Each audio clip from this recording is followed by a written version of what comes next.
E vamos para a aula de número 12 do curso Formação do Zero ao Trader Financiado, para falar de análise técnica essencial, que é uma estratégia de análise de gráficos que nós não utilizamos como estratégia principal para tomada de decisão no dia a dia, mas vai ser importante para fazer estudos de movimentos passados. E o que seria a análise técnica, né? Conforme dito, ela estuda o comportamento dos preços de um ativo no passado, com o objetivo de prever, né, movimentos futuros do mercado. Ela se baseia em gráficos e indicadores estatísticos, isso considerando os fundamentos, né, da empresa, fundamentos econômicos da empresa ou do país, se você estiver analisando uma moeda. Por que ela desconsidera? Porque, de acordo com os fundamentos da análise técnica, o preço desconta tudo. Então, todas as informações disponíveis já estão refletidas no preço e no gráfico.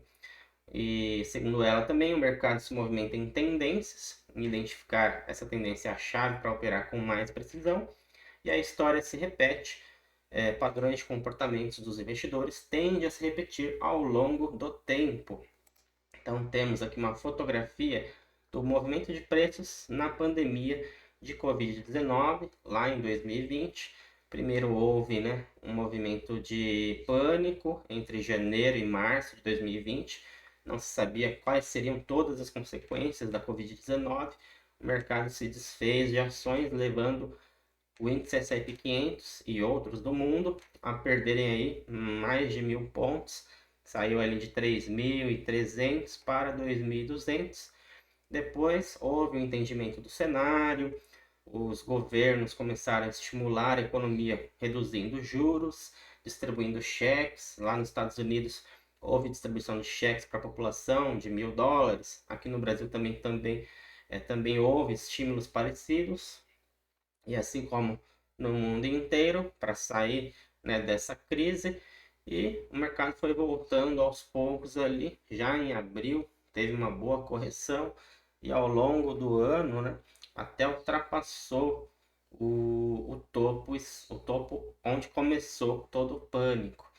Então, essa é a fotografia no passado dos movimentos ali da Covid-19, mas claro que houve todo um contexto macroeconômico que levou o mercado a derrubar o índice e comprar todo o índice novamente, né? Isso ficou plotado, descontado no preço, conforme dito. Agora vamos entender a teoria de Charles Dow, que viveu no período ali de 1851, entre 1851 e 1902. Segundo a sua teoria, o preço desconta tudo no gráfico, né? O mercado se movimenta em tendências. Primeiro há uma tendência primária, maior, de longo prazo. Há uma tendência dentro dessa maior de médio prazo, que é chamada tendência secundária, e uma tendência terciária de curto prazo, uma dentro da outra. E a tendência costuma ter três fases: uma de acumulação, participação e distribuição. Nós vamos ver melhor no próximo slide. Os índices devem se confirmar entre si, né, e ter uma correlação. O volume confirma a tendência e a tendência persiste até que sinais claros de reversão apareçam. Então, temos aqui a teoria de Charles Dow, exemplificada no gráfico. Temos uma tendência primária aqui de longo prazo, e dentro dela há movimentos menores. Isso corrobora com a teoria dos fractais que vimos na aula passada, né? Movimentos menores acontecem dentro de movimentos maiores. Então temos aqui uma puxada, né, para uma pernada de alta, uma correção, que é uma tendência terciária e temporária, depois uma outra puxada para alta dentro da tendência secundária, e vai fazendo esses movimentos, né, de alta e de baixa em direção ao preço de 7.000, de 72.000 aqui, mas não de uma vez só. Ele vai fazendo escadinhas, formando tendências secundárias e terciárias dentro de uma tendência principal, que é a primária, beleza? Então, essa é a teoria de Charles Dow, plotada no gráfico. E agora, entendendo melhor a teoria das tendências de alta, de baixa e de lateralidade, uma tendência de alta, ela é caracterizada por topos e fundos mais altos, né? Forma um topo maior, um fundo com 50% aproximadamente do movimento, no máximo caindo aqui até 30%, e ele volta a subir, né? Rompendo o topo anterior, aí corrige de novo, aproximadamente 50%, 70%, e volta a romper topo e assim por diante. E para a tendência de baixa, o efeito é inverso, né? Há uma puxada maior para um fundo, faz um topo que não chega, né, a romper o topo anterior, chega no máximo a 50% ali, e volta a romper fundo novamente, e assim por diante.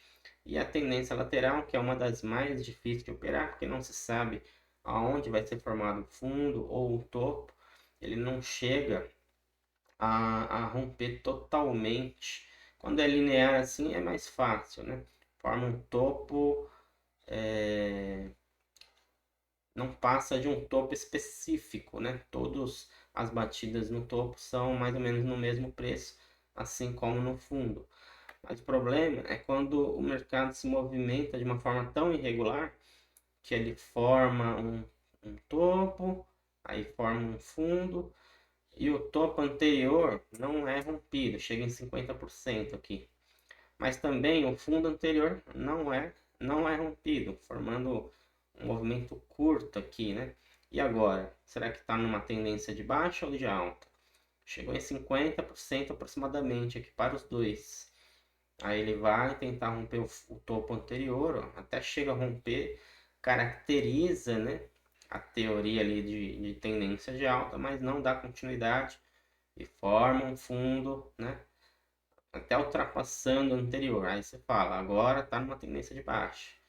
E aí você vende aqui, ele chega a fazer um movimento curto, aí rompe o topo anterior. Então é bem irregular.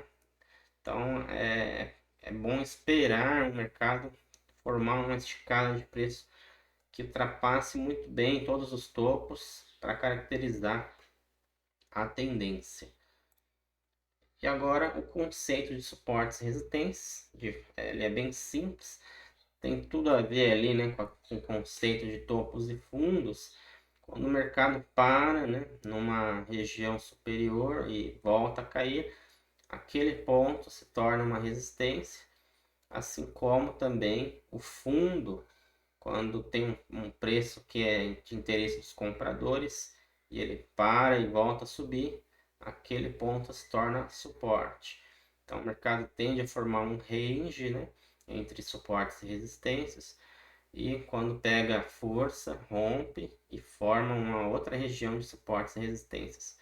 Aqui nesse exemplo, o mercado estava em range aqui, nessa região, fazendo suportes e resistências. Quando uma resistência é rompida, o mercado volta pelas costas dela aqui e testa e sobe, ela torna a ser um suporte, né, de um nível de preço superior. E a mesma coisa ocorre na resistência. Se o mercado rompe uma resistência e volta a testá-la pelas costas, aliás, rompe um suporte e volta a testá-lo pelas costas, ele se torna uma resistência. Beleza? Então esse é o conceito de suportes e resistências. E também temos aí os canais de alta e de baixa. Tem toda uma correlação com a teoria das tendências primárias, secundárias e terciárias, né? Temos aqui uma tendência macro, né, dentro de um canal, formando topos, fundos e topos mais baixos. O canal ele é caracterizado por uma linha diagonal que vai sendo testada como suporte e resistência, né? Duas linhas diagonais, a inferior como suporte, a superior como resistência. E vai testando, né, e caindo com uma tendência primária aqui e tendências corretivas, podem ser consideradas secundárias aqui.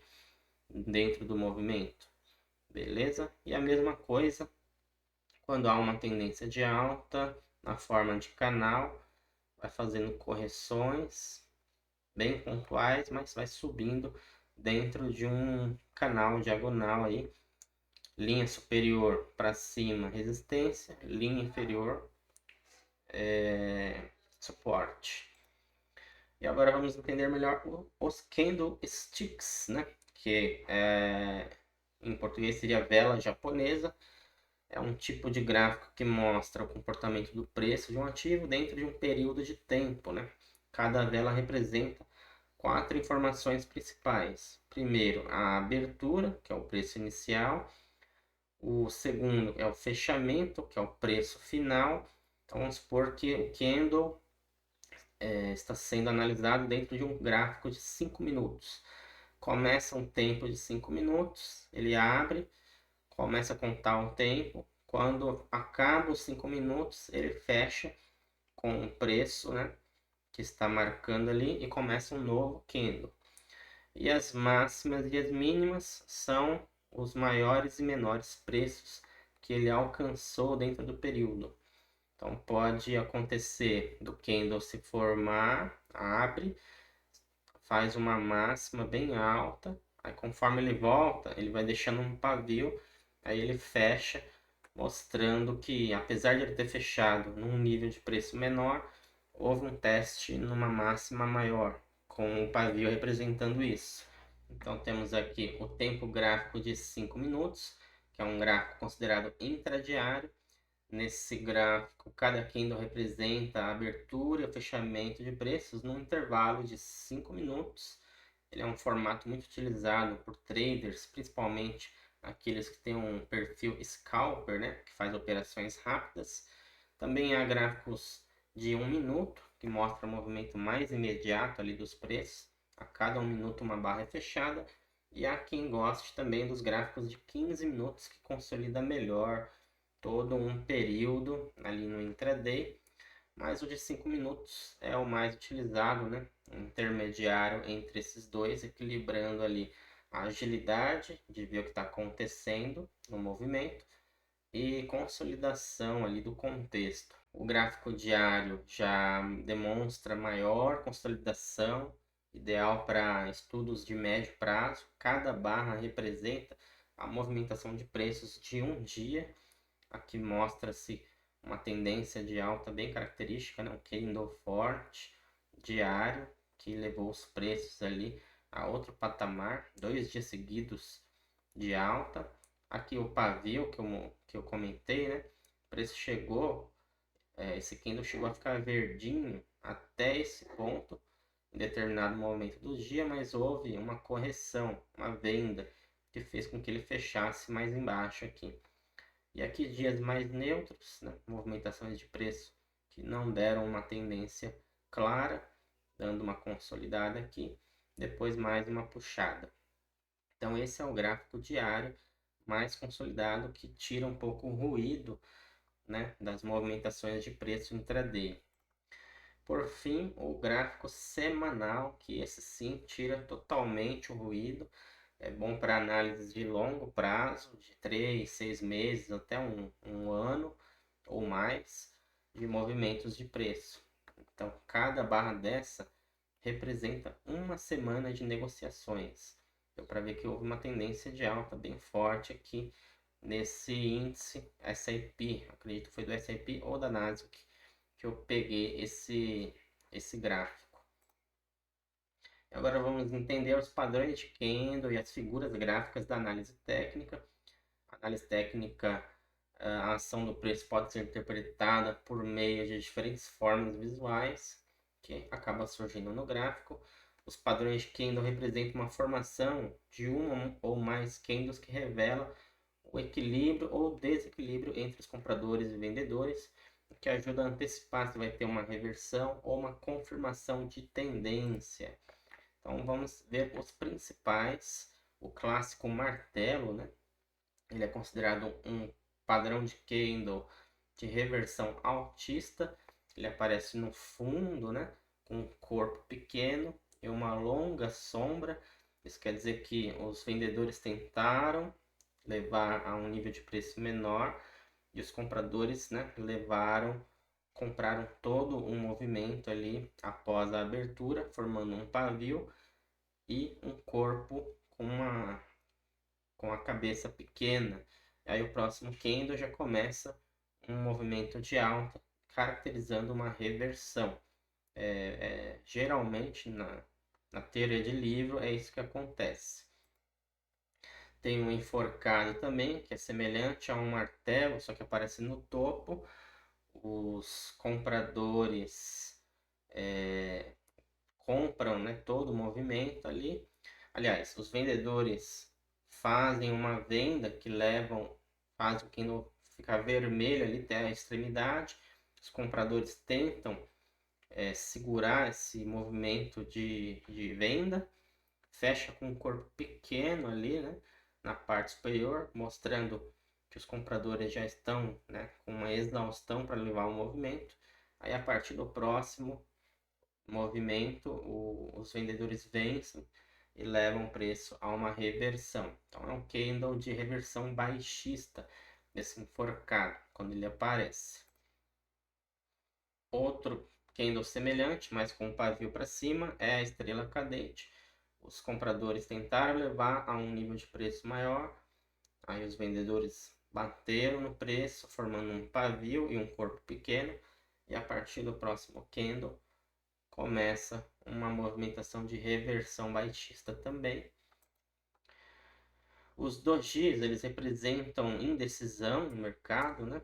Então, quando há uma exaustão ou nenhum motivador para movimentar os preços para uma direção, eles costumam começar a aparecer.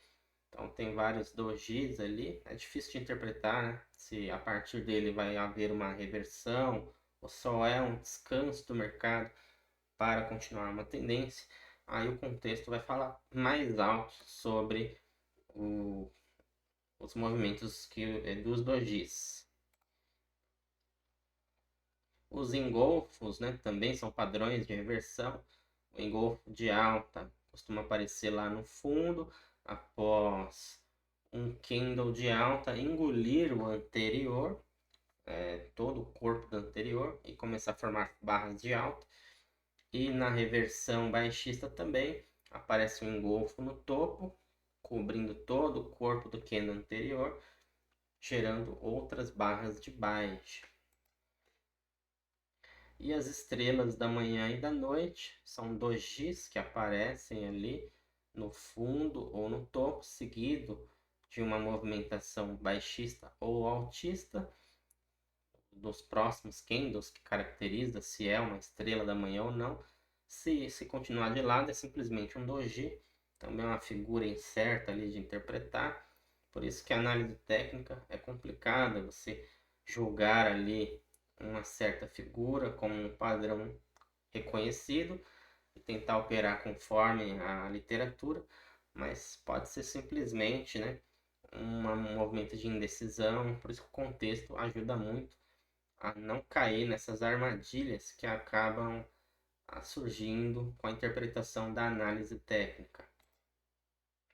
As médias móveis eu costumo usar mesmo, né, no movimento, na análise intraday, os movimentos dos preços se estão acima ou abaixo de médias móveis.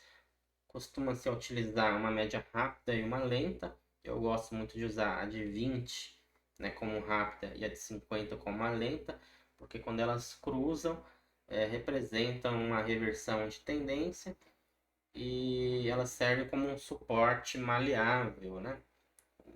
O preço vai testando a média e seguindo a tendência, seja de alta ou de baixa. E temos a retração de Fibonacci, que tem níveis, né, bem conhecidos de correção, são os 38,2%, 50,618% e 61,8%. O mercado forma um topo, né, dá uma pernada, corrige até mais ou menos ali essa região, 61, 50, 38%, briga e volta a retomar a tendência, rompendo o topo, que pode levar a níveis de 127 de 161,8%. Mas conforme dito na aula de DCIS, né, de quartis, DCIS e percentis, esses são pontos fixos da Fibonacci. As referências de topos e fundos podem divergirem, né, gerando dúvidas ali em marcar os níveis de preço. Já com as projeções com os quartis, decis e percentis, tem como referência máximas e mínimas e marcam diversos níveis de preço ali que vocês viram que costumam testar e serem respeitados com exatidão nos níveis de preço.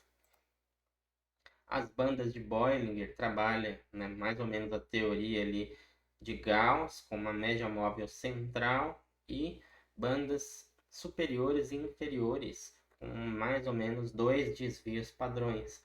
Costuma funcionar muito bem quem usa banda de Bollinger para operar. Os níveis costumam ser testados e respeitados na média móvel e nas bandas inferiores e superiores. E o índice de força relativa, que mede se o mercado está sobrecomprado ou sobrevendido.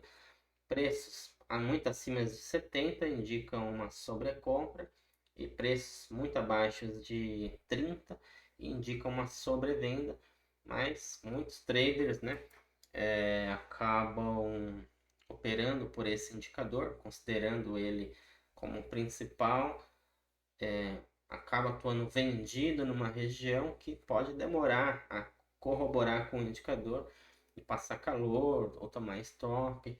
Então não é um indicador muito recomendado para operar em real time, no dia, né? É bom para fazer uma análise temporal ali do passado e tomar decisões junto com muitos outros indicadores. Para nós, vamos utilizar, né, a teoria dos percentis, conforme explicado na aula anterior, tentando identificar sobrecompra e sobrevenda de acordo com análise fundamentalista, precificação de analistas, né, sobre preços futuros, e o mínimo que a empresa vale de acordo com seus balanços.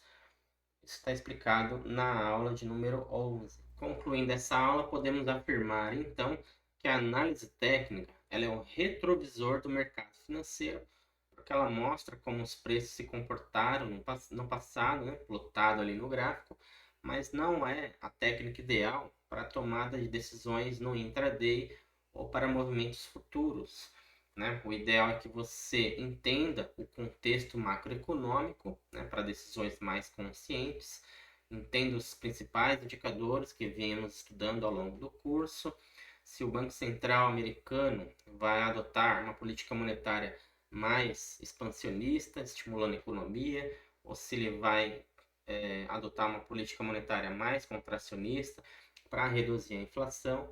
Tudo isso é o que faz com que o mercado se movimente em direção a uma alta ou a baixa. Você até pode, né, utilizar a análise técnica como ferramenta para entender o movimento dos preços, mas não é só ela que vai te tornar aí um trader consistente ao longo do tempo, porque conforme a teoria, ela demonstra movimentos passados ali plotado no gráfico, mas tentar utilizar o passado para prever movimentos futuros não é a técnica ideal. Tem que entender o contexto macroeconômico que está fora das telas do mercado, beleza? Com isso, vamos encerrando essa aula de número 12. Te encontro na próxima aula. Tchau, tchau.